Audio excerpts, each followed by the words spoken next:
And so what we'll be sharing with you today are different methods for implementing fire-safe efforts by and for communities towards self-reliance. Next slide, please.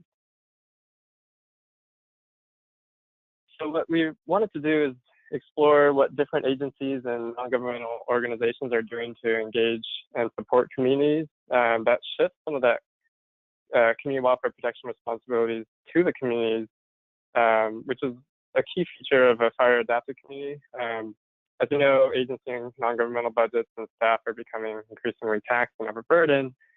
So really the need for communities that successfully take it upon themselves to protect their neighborhoods more effectively and collectively with less and less outside support over time is becoming more and more important. We all really have an important stake and shared responsibility in wildfire solutions. So from this panel, you'll hear from a pretty eclectic group of presenters representing different regions and types of organizations. And we hope that you can take away from this panel some place-based innovations for spurring communities to immediate and sustained wildfire protection efforts that also have global applications. So we hope you might be able to pick up a few ideas and tools you can use in your own area. Next slide, please. So today will be a fun opportunity to learn from a few more affiliate members hailing from different regions in the US. We'll first take a tour of Hawaii, the furthest west, and I'll go into our organization, Hawaii Wildfire Management Organization, and our process for supporting new Firewise communities that are more integrated with local efforts. And then we'll take a nice long trip over the Pacific and the Rockies to Colorado, where Charlie Landsman will talk about Firewise Southwest Colorado's novel Neighborhood Ambassador Program, which is a program in which volunteer ambassadors from communities receive training and support to catalyze other neighbors to action. And then we're off north to Montana, where we'll meet Crystal Beckman of Montana Department of Natural Resources and Conservation, and she'll share a little bit about their unique adult education partnerships and tools for engaging landowners more effectively. And then lastly, we'll stop over in Oregon and hear from Allison Green, who will share about Project Wildfire's use of media tools and incentive programs to empower communities. And on a side note, they recently had a FACnet blog post, so definitely go read that. We'll stop in Hawaii first, and I'll kind of give you some background on Hawaii Wildfire Management Organization. But first, next slide, please. Some of you might be wondering, is fire such a big issue in Hawaii? And it truly is a huge issue. Fire is not a natural part of our ecosystems here. And so when we have a fire and it burns through our native forests don't recover and our seed banks get erased. And so we have a large invasion of invasive grasses that come in, and then we basically have introduced a fire cycle into our ecosystem. So with each fire that burns, our soils change, and the ability to hold water and retain our watershed health diminishes. And we have immediate impact when we have big rainfall events, which you can imagine happen quite often in the Pacific. And so those impacts, we're seeing some of those effects even in California this week, but those effects, carry all the way down to our coral reefs. They impact our fishery industries. And then there's, of course, impacts to kind of our human ecosystems. So there's pretty much our entire state is one gigantic WUI. And so most of our state is pretty at risk of wildfire. And some of those other issues that we have include traffic and congestion problems from fires. We only have basically 2-lane highways in a lot of areas. Fires are getting more and more expensive to fight here. And of course, we're always thinking about the safety of our firefighters. Thanks.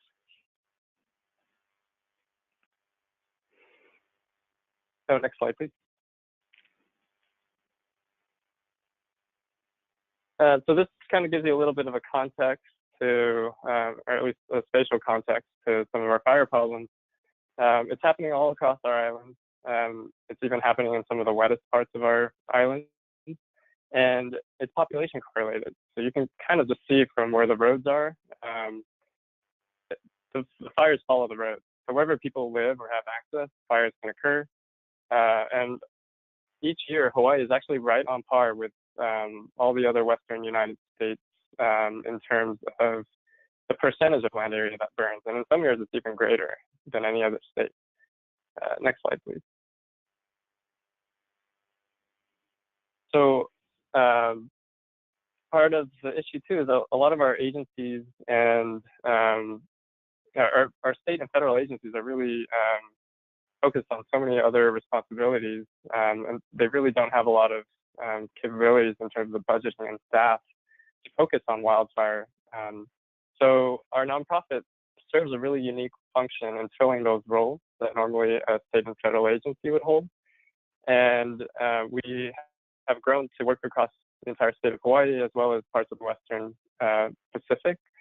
And we serve as a hub of collaborative wildfire prevention and mitigation activities. In order to do that, we have to be collaborative. So we work with as many different types of partners as we can. And we're always proactive and stakeholder and partner driven. Next slide, please.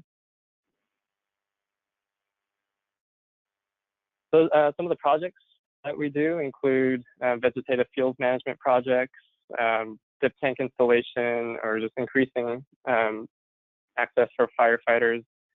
We help organize community work days. We work a lot with our youth. We go to a lot of different community events and work, and we also go and hold a lot of different workshops. Next slide, please.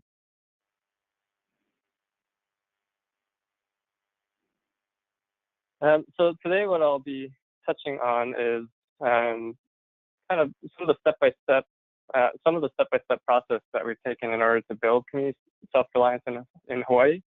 So I'll take you through each of these steps and kind of familiarize them with you as we go. Next slide, please. So in order to really understand some of our hazard information gaps, we basically did a cumulative database and mapping project. Prior to this, there has never been any project like this where we could see all of the fires that are happening across the state. And it took several years to complete. All the agencies take different records, and most were not geolocated and based on qualitative descriptions. So we had to go through each fire and try to geolocate them and make sure there weren't any redundancies. But now we have this incredible tool. It really shows us where some of the hotspots in our islands are. Next slide, please.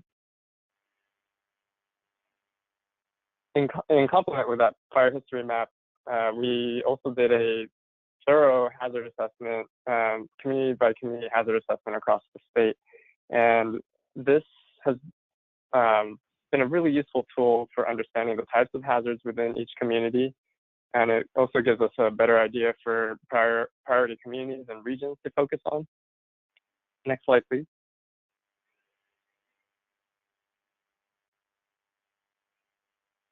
Oh, next slide, please.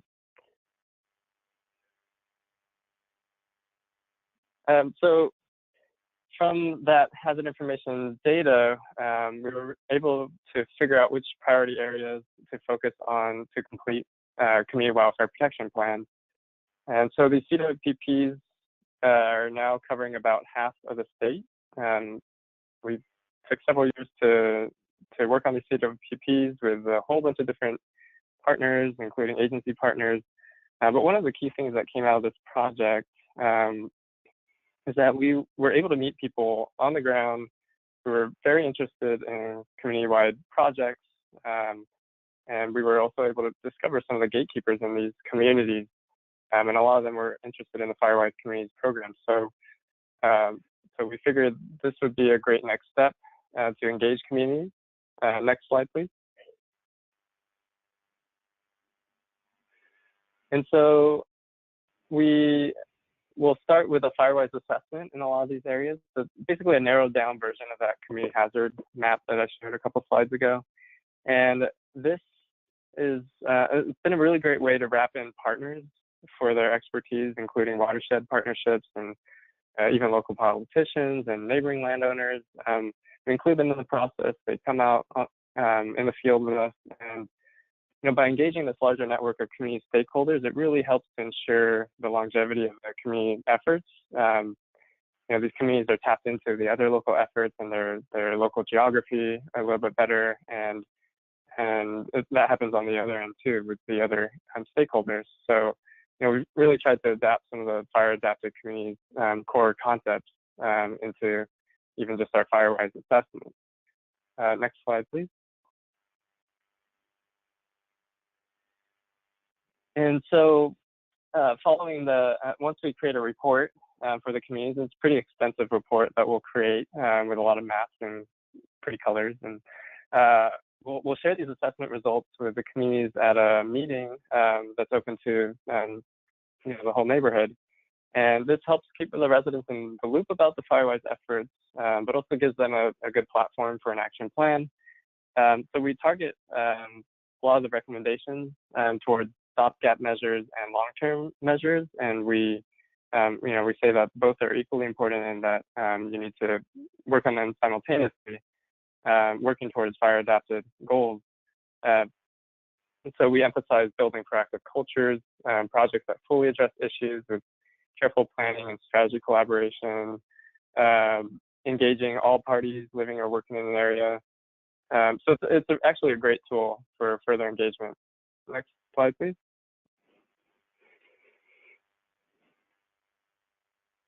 And after that, the communities will get together and decide some of the projects they want to go forward with, and we'll have seed money for them available. So we'll have, last round we had about $5,000 per project. And part of what that does, it takes the awkwardness out of talking about money within the communities. That's always a hot topic. And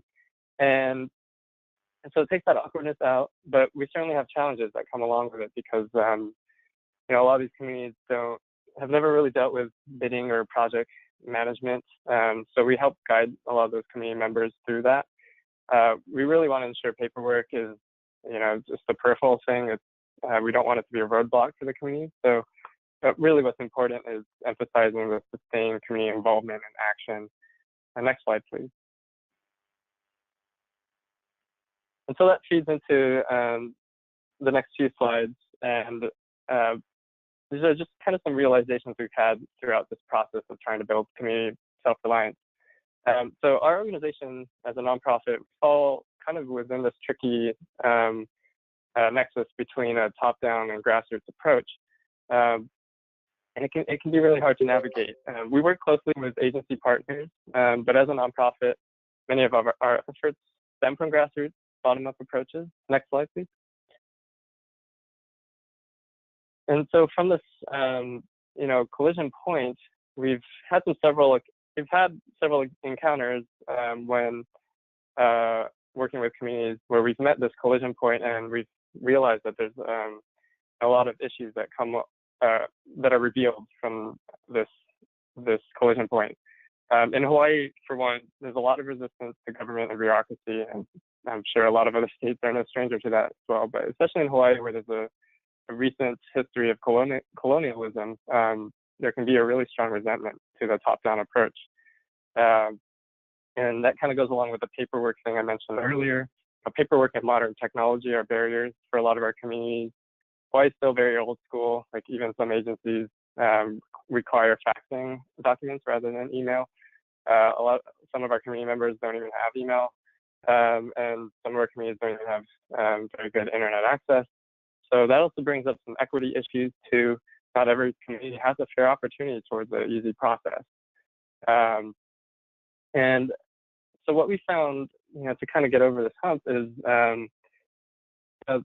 there's a theorist called Kurt Lewin, who was a psychologist in the early 20th century, and he had a theory that, in order to create change, especially for people who are already driven to make that change, it's all about diminishing the restraining forces. So we should really be thinking, why isn't someone already doing something?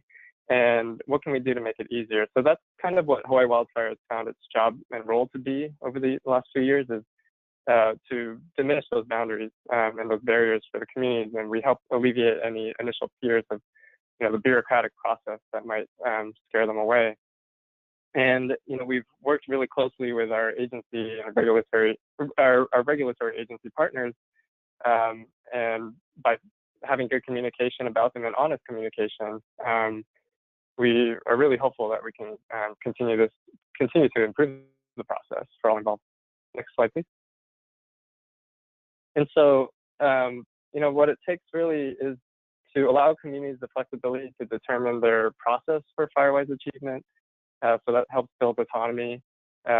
We let these communities really take the projects into their own hands, and they also inspire other neighbors, creates a sense of pride in the community. We share about each community's efforts through our networks that builds inspiration, and then enthusiasm is really crucial, and it goes always. HWMO is enthusiastic about the process, and then we encourage the communities. They get enthusiastic.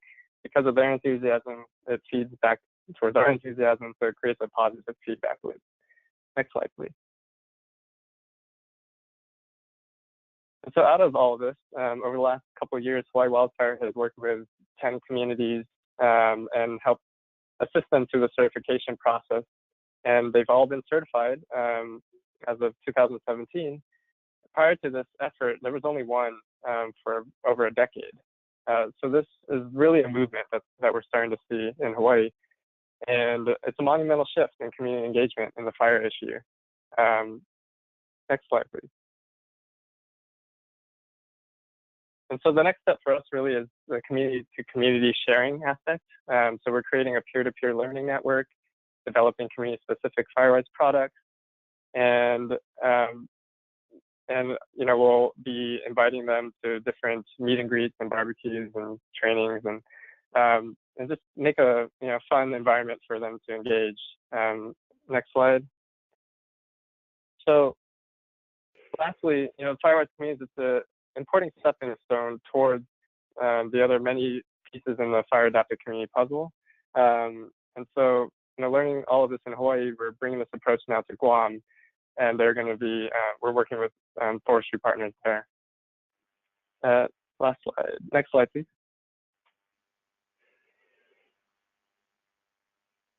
So just a little plug. So we actually will be having a Firewise session at this Hawaii Wildfire Summit, which we're holding. And this is going to be May 2nd through the 4th.